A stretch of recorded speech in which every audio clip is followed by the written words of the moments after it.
Hello YouTube, this is the Fox, and I've been poking my nose around in IGN and other such places because I bought a game and I want to know what other people thought of it. And quite frankly, all I keep hearing is wah, wah, wah, wah, wah, wah, wah. Why is it all these professional sites always have to expect so much from something? Okay, let me explain.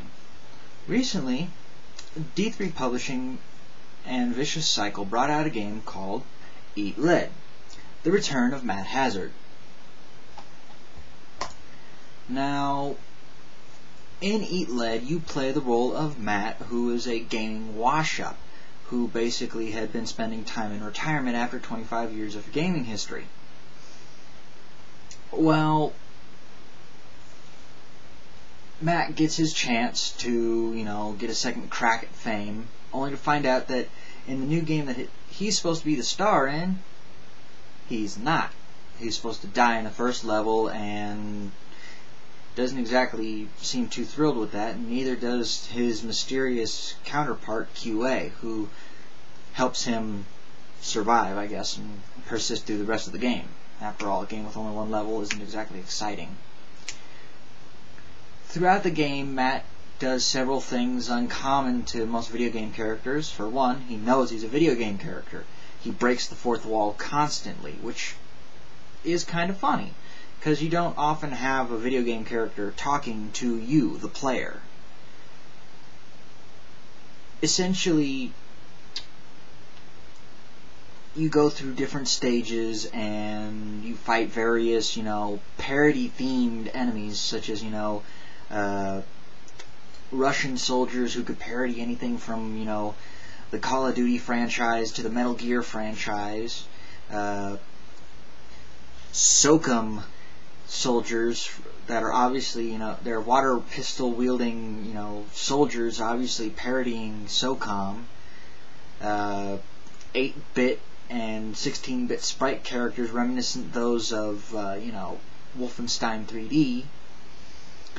You'll see characters that, you'll see zombies, fucking Space Marines, cameos by obvious freaking characters such as Captain Carpenter, Master Chef, some of Dexter's darlings, enemy robot characters that mimic a lot of video game femme fatales.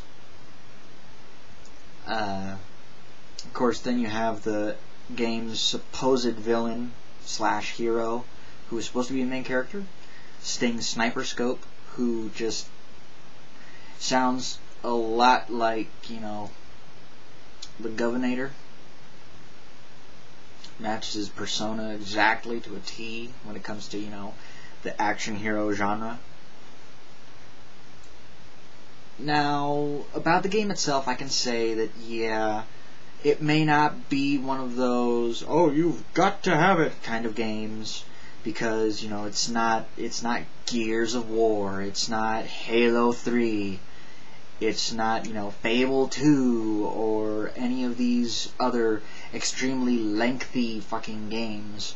I mean, let's face it, on minimum difficulty, you could beat it in, 7-8 hours? I mean, if anything, the game's worth a laugh. You buy it, it's worth a laugh. I know a lot of you are probably listening to this and going, it's okay, who cares if it's worth a laugh? Okay, so it's rental material? Yes, it's rental material, okay? You can get achievements left and right, left and right, left and right, but the thing is, play the game yourself. Don't take my word for it, don't take IGN or Metacritic. Don't take their word for it, I mean, I personally find it hilarious, but then again, I also like parody games, which there aren't really that many of. I mean, it's not common to see a game that will outright, make fun of, poke and prod at specific game elements. I found it funny. I found it entertaining. Yeah, sure, the whole entire enter room, shoot bad guys, or, enter room, take cover, shoot bad guys, don't die, oh look, another door opened, I'm going to go through here, repeat the process. Yeah, you know, some people might say, it gets boring after a while. I don't think I like that. Well, let me think here for a second. Gears of War. Let's think here for a second. Run into area, kill enemies, go through door, enter new area, kill more enemies, go through door, repeat, repeat, repeat, repeat. It doesn't change. Even fucking Dead Space is basically the same old rinse and repeat. The only other game that I can think of that isn't just a simple rinse and repeat, kill enemies, enter room, kill enemies, enter room, kill enemies, enter room, is like games like BioShock. But even that's still the same. What am I talking about? Come to think of it, I can't really think of a game that beats that formula, that steps outside of that formula, aside from maybe the Elder Scrolls series. Then again, those ones you could just basically, fuck the story, I'm gonna kill everybody. And then again, that's also, you know, Grand Theft Auto's mechanic. Just set you in a sandbox and let you loose. What? Storyline? Yeah, it's there. We're just gonna put it over here. Here's the rest for you. But, you know, these are games made on a budget. You know, well, not Grand Theft Auto and Elder Scrolls. You know, Eat Lead and other such things. But when it's made on a budget and it's actually something that once you start playing it, you actually start liking, hey, what can you do?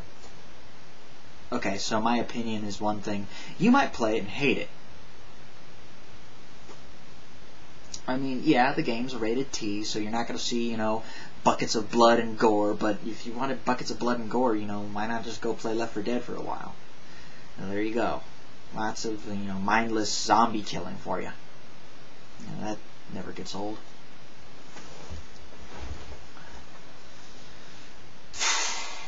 About this time I've run out of steam, and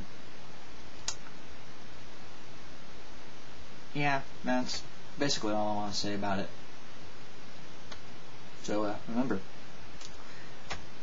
Eat Lead. The return of Matt Hazard. If anything, at least rent it before you give judgment on it. You might agree with me. Think about it. So, until next time, when I have another movie, game, or just thought to spew out,